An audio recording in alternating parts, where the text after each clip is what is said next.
আইডিয়াটা তো আসলে আমি যখন করোনার সময় বাসায় ছিলাম, অন্য বিজনেস করছিলাম। আর তখন আমার বাবার বিজনেসও করোনার কারণে বন্ধ হয়ে গিয়েছিল। তো সব মিলিয়ে ওই সময় যখন একা ছিলাম বাসায়, আর আমার রান্নাবান্নাতেও একটা ঝোঁক ছিল, ওই জন্যই আমার একটা মানে মাথায় আসলো যে যদি এই রান্নাবান্না গ্রামের সবাইকে যদি পৌঁছে দেওয়া যায়, ঢাকায় যেভাবে ক্লাউড কিচেন হয়, হোম ডেলিভারি হয়, আমাদের গ্রামে তো সেভাবে কোনো এখন পর্যন্ত হয় না। তো যেহেতু গ্রামে হয় না, আমি চাচ্ছিলাম যে এই আইডিয়াটার মাধ্যমে, মানে এই উদ্যোগটার মাধ্যমে গ্রামের মানুষও ফাস্টফুড, পিৎজা, বার্গার সহ আরও বিভিন্ন যেগুলো শহরের খাবার সেগুলো পায়। এই জন্যই আসলে এই বিজনেসটা শুরু করা প্রথমে। গ্রামের মানুষ তো এই ক্লাউড কিচেন সম্পর্কে প্রথমত জানতো না কিছুই, বুঝতেও পারতো না যে কিভাবে অর্ডারটা করতে হয়। তো প্রথম প্রতিবন্ধকতা এটাই আমার ছিল যে আমি তো ডেলিভারি করব, কিন্তু অর্ডারটা তো আসতে হবে, মানুষজন অর্ডার কিভাবে করবে। তো প্রথমেই আমি পেজ খুলেছিলাম, পেজ সম্পর্কে তো সবাই জানে, আর আমার গ্রামের মানুষ যথেষ্ট এডুকেটেড। আগের মানে অন্য গ্রামের কথা জানি না, তবে তামাই গ্রামের কথা বলতে গেলে ম্যাক্সিমাম মানুষই মানে আমাদের মতো আর কি ঢাকায় থাকে বা গ্রামের বাইরে থাকে। তো সেই সুবাদে তারা করোনার সময় সবাই গ্রামে ছিল, তো এইটা আমার জন্য প্লাস পয়েন্ট ছিল তখন।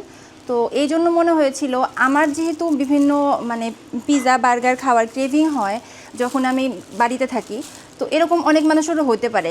সেই কথা চিন্তা করে আমার হচ্ছে এই বিজনেসের প্রথম স্টেপটা মানে শুরু করা।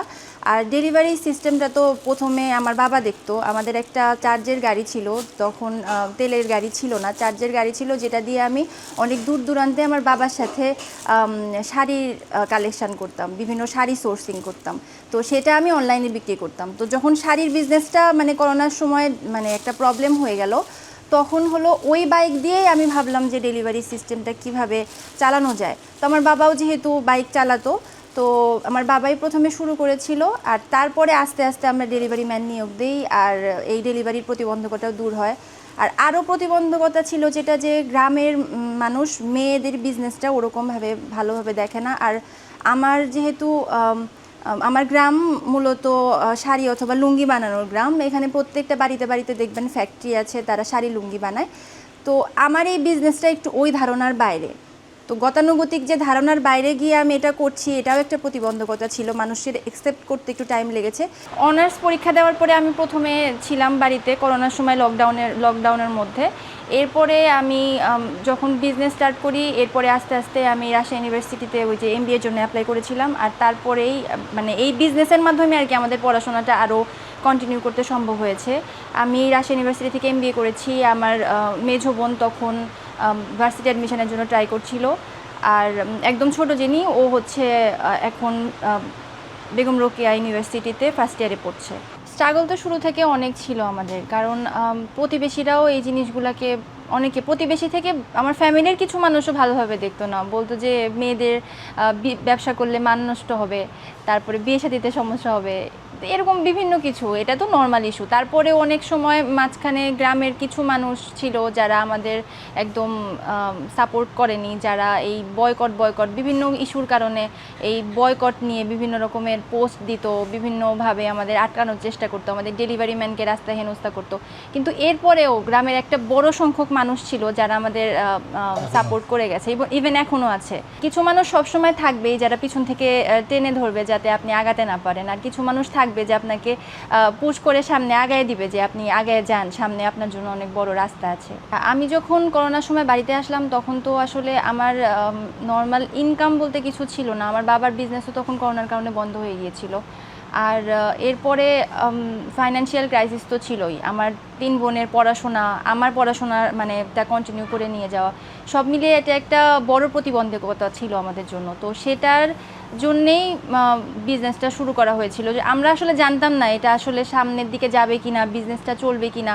কারণ এর আগেও আমার একটা বিজনেস ছিল, যেটা আমি শাড়ি লুঙ্গি বিক্রি করতাম অনলাইনে। আমাদের গ্রাম যেহেতু শাড়ি লুঙ্গি বানানোর জন্য বিখ্যাত, তো করোনার সময় যখন এগুলো বন্ধ হয়ে গেল, তারপরে তো ওই বিজনেসেও একটা সমস্যা দেখা দিল। তো তখন চিন্তা করলাম যে আমার পড়াশোনাটা কন্টিনিউ করার জন্য, বা আমার ফ্যামিলি সহ আমার বোনদের পড়াশোনা বা ফ্যামিলিতে ফাইন্যান্সিয়াল সাপোর্ট দেওয়ার জন্য একটা কিছু করা দরকার। তো সেই চিন্তা থেকেই এটা শুরু করা হয়েছিল। আর এর জন্য এরপরেই আমরা এই বিজনেসের মাধ্যমে আমার পড়াশোনাটা কন্টিনিউ করেছিলাম, আমার 2 বোনের পড়াশোনা, ইভেন ফ্যামিলি ফাইন্যান্সিয়াল সাপোর্টও এখন ফুল এই বিজনেস থেকেই যায়। আমি আগে শিক্ষকতা করতাম, সেই হিসেবে গ্রামের বড় একটা অংশ আমার সাপোর্ট করতো আর কি। ছাত্রছাত্রী প্রচুর ছাত্রছাত্রী আছে আমার, বিভিন্ন জায়গায় আছে, তাদের সাপোর্টই আমাদের বেশি করছে আর কি, আগায় নিতে সহযোগিতা করছে। এখনও মানে নতুন জেনারেশনের যারা আছে তারা খুব করে আর কি, সাপোর্ট করে আমাকে। প্রশাসনিক বেলকুচি যে ছিল থানার ভারপ্রাপ্ত কর্মকর্তা, তারপরে টিউনও ছিল, আগের ছিল, এখন আসছেন, ওনারা খুব সাপোর্ট করে। আর ওনারা ওই বিভিন্ন ওনারা বলে দেয়, অনুষ্ঠানের ওনারা সহযোগিতা করে যে ওইখানে যান, ওইখানে গেলে ভালো খাবার পাবেন। সেই হিসাবে উপজেলাতে তো সবসময় থাকেই, কম বেশি অনুষ্ঠান থাকেই। বেলকুচি হাসপাতাল, তারপরে ওদিকে আছে কামারখন্দ হাসপাতাল, কামারখন্দ উপজেলা, তারপরে এনায়েতপুর হাসপাতাল, এগুলা সব মোটামুটি সরকারি যে ওগুলো আমরা সাপোর্ট করে, খুব ভালোভাবে সাপোর্ট করতেছি আর কি। আগে তো আমরা যখন ছিলাম তখন তো আমরা এখানে মোটামুটি কাজ করতাম, কিন্তু এখন হেল্পিং হ্যান্ড 5 জন আছেন, আর ডেলিভারির জন্য আছেন আরও 2-3 জন, যারা হচ্ছে বিভিন্ন জায়গায় ডেলিভারি করে। আর আমাদের আগের ডেলিভারির বাইক ছিল একটা, যেটা চার্জের বাইক, যেটা দিয়ে ডেলিভারি করা হতো। এখন তার সাথে আরও 2টো বাইক অ্যাড হয়েছে, মানে টোটাল 3টা বাইক আছে। তো 3টা বাইক দিয়েই সবাই ডেলিভারিগুলো করে। আর আগে শুধু গ্রামের মধ্যে ডেলিভারি করা হতো, এখন শুধু গ্রামে না, গ্রাম বাদ দিয়েও আরও বিভিন্ন জায়গায় ডেলিভারি হয়। অনেক 15-16-17 কিলোমিটার পর্যন্ত দূরে ডেলিভারি আমরা করে থাকি। শুরুতে আমাদের ছিল শুধু পিৎজা, বার্গার আর রাইস বোল, মোটামুটি 3-4টা আইটেম, কিন্তু এখন আমাদের প্রায় 30+ আইটেম আছে। আর আমরা মানে প্রায় রেগুলার নতুন নতুন আইটেম ইন্ট্রোডিউস করি। যেমন রিসেন্টলি আমাদের ঈদের মধ্যে সি ফুড রাইস বোল একটা হয়েছে। তো সি ফুডের সাথেও গ্রামের মানুষ পরিচিত না, তো সি ফুড আইটেমগুলোর সাথে পরিচিত না, তো সেরকম সি ফুড পিৎজা, তারপরে সি ফুড ফ্রাই, মানে বিভিন্ন রকমের ফ্রাই অ্যাড করা হয়েছে। তো আমার মূল টার্গেট হচ্ছে যেগুলো গ্রামের মানুষ আর কি সচরাচর চাইলেই খেতে পারে না বা বিভিন্ন জায়গায় অ্যাভেলেবল না, সেগুলো মানুষের মধ্যে ইন্ট্রোডিউস করা। আর তাতে করে মানুষের রিভিউও ভালো পাচ্ছি। নতুন নতুন জিনিস আনার কারণে মানুষ এটাতে আরও বেশি আগ্রহী হচ্ছে কিনতে, ক্রেতারাও বেশি আগ্রহী হচ্ছে। আমাদের কাস্টমার তো সব ধরনের মানুষ, সব শ্রেণীর মানুষ। যেমন আমাদের রাইস বোলের প্রাইস কিন্তু প্রথম থেকে 99 টাকা ছিল, তো ওই 99 থেকে 100 টাকার রাইস বোলের প্রাইস এখনও চেঞ্জ করা হয়নি, ওই 100 টাকায় রাখা হয়েছে, যাতে করে সর্বস্তরের মানুষ আমাদের খাবারটা খেতে পারে। আমাদের সর্বনিম্ন প্রাইস রেঞ্জ হচ্ছে 80-85 টাকা, যেটা হচ্ছে আমাদের চিকেন ফ্রাইয়ের প্রাইসটা। 85 টাকার চিকেন ফ্রাই এখনও অনেক জায়গায় পাওয়া যায় না, অনেক রেস্টুরেন্টে। তো 85 টাকা থেকে শুরু করে আমাদের মোটামুটি প্রাইস রেঞ্জ 550 টাকা পর্যন্ত আছে, মানে 550 টাকার উপরে আবার কোনো খাবার নাই। তো সব কিছুই আমাদের সাধ্যের মধ্যে রাখার চেষ্টা করা হয়েছে, যাতে সর্বস্তরের সর্বশ্রেণীর মানুষ আমাদের খাবারগুলো খেতে পারে। কি অফিস আর অনুষ্ঠানের তো অর্ডার নেওয়াই হয়। বিভিন্ন সরকারি প্রোগ্রামগুলো যখন হয়, ট্রেনিংয়ের প্রোগ্রাম, তারপরে বিভিন্ন হসপিটালের প্রোগ্রামগুলো যখন হয়, বড় বড় প্রোগ্রামের অর্ডার নেওয়া হয়। আমরা 450 পর্যন্ত লোকের অর্ডার নিয়েছি, যেগুলো খুব ভালোভাবে ডেলিভারি করার পরে রিভিউও ভালো ছিল, খাবারের মানও অনেক ভালো আমাদের। যেহেতু আমাদের বাসায় আমরা যেভাবে খাবার বানাই, আমরাও চেষ্টা করি যাতে অন্যদেরকে যখন খাবার ডেলিভারি করব তারাও সেম টেস্টটা পায়, আর ওই রকম ভাবেই বাসার খাবারের মতো বানানো যায়, সেই দিকে খেয়াল রেখেই আমরা খাবারগুলো বানাই। আর বড় অর্ডারের মধ্যে আমাদের আরও অর্ডার রেগুলার যেগুলো আসতে থাকে, সেটা হচ্ছে আমাদের প্রবাসী ভাই বোনেরা যারা আছেন, তারা তাদের পরিবারের জন্য অর্ডার করেন। এই 2 দিন আগেই একটা অর্ডার ছিল উল্লাপাড়াতে, যেটা আমাদের এখান থেকে প্রায় অনেকখানি দূরে, যেটা আমাদের ডেলিভারি এরিয়ার বাইরে, কিন্তু আমরা সেটা ডেলিভারি দিয়েছি কারণ প্রবাসী লন্ডনে থাকেন একজন আপু, উনি অর্ডার করেছিলেন।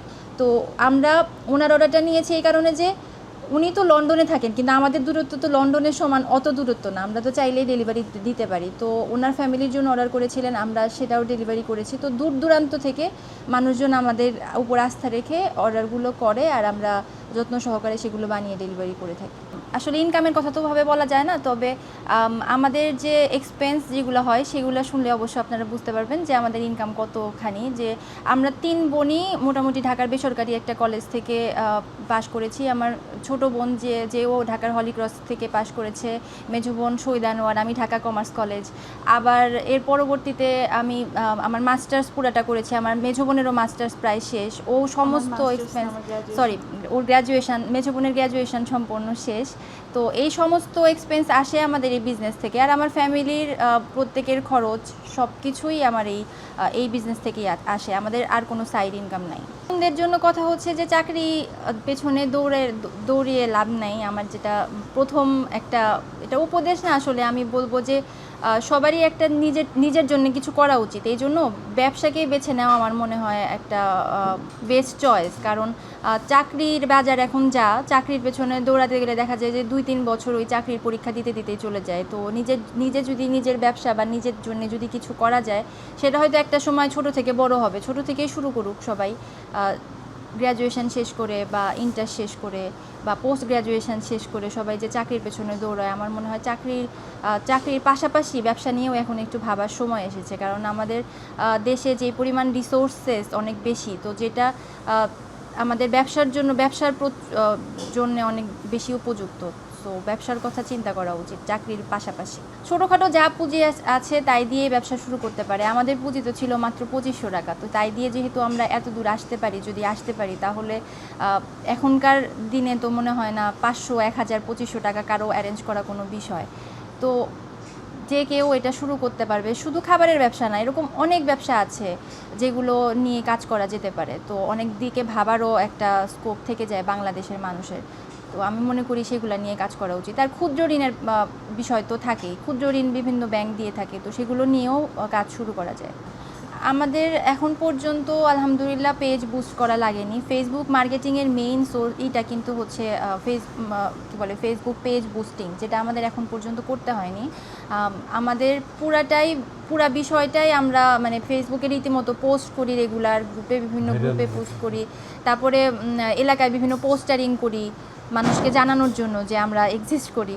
তো বিভিন্ন পোস্টারিংয়ের মাধ্যমে, বিভিন্ন লিফলেটের মাধ্যমে মানুষকে জানাই, বিভিন্ন মেলাতে পার্টিসিপেট করার মাধ্যমে মানুষকে জানাই। তো মানুষ আমাদেরকে ওই মাধ্যমে জানতে পারে। আর সবথেকে বড় অংশ যারা আমাদের সম্পর্কে জেনেছে, এটার মেইন ধন্যবাদ দিতে হয় সম্পূর্ণ, সেটা হচ্ছে বিভিন্ন পত্রিকাকে, বিভিন্ন চ্যানেলকে যারা আমাদেরকে কভার করেছিল। আমার ছোট চাচা, যিনি হচ্ছে প্রথম আলো সাংবাদিক, তো ওনাকেও ধন্যবাদ। উনি না থাকলে হয়তো বা উনি আমাদের নিউজ না করলে, তারপর পরবর্তীতে সময় ছিল, প্রথম আলো, সময়, আরও বিভিন্ন চ্যানেল আমাদের কভার করেছে। তো তার মাধ্যমে মানুষ আমাদেরকে জেনেছে, আমাদের আলাদাভাবে পেজ বুস্ট করার দরকার হয়নি। তো সবার কাছে একটাই চাওয়া যে আমার জন্য দোয়া করবেন, আমাদের ফ্যামিলির জন্য দোয়া করবেন, সবাই যাতে সুস্থ স্বাভাবিক থেকে মানে এই কাজগুলো করে যেতে পারি। আর সবাই সাপোর্ট করবেন আমাদেরকে, শুধুমাত্র আমার গ্রামে না, আশেপাশে আরও অনেক গ্রাম, অনেক জায়গায় যাতে আমরা আমাদের এই টিএফসি তামাই ফুড কার্টের ব্রাঞ্চ দিতে পারি, এই খাবারগুলো যাতে অনেক জায়গায় ডেলিভারি করতে পারি, দেশের স্বনামধন্য উদ্যোক্তার মাঝখানে জানি আমি নিজেকে দেখতে পারি। তো সবাই ভালো থাকবেন।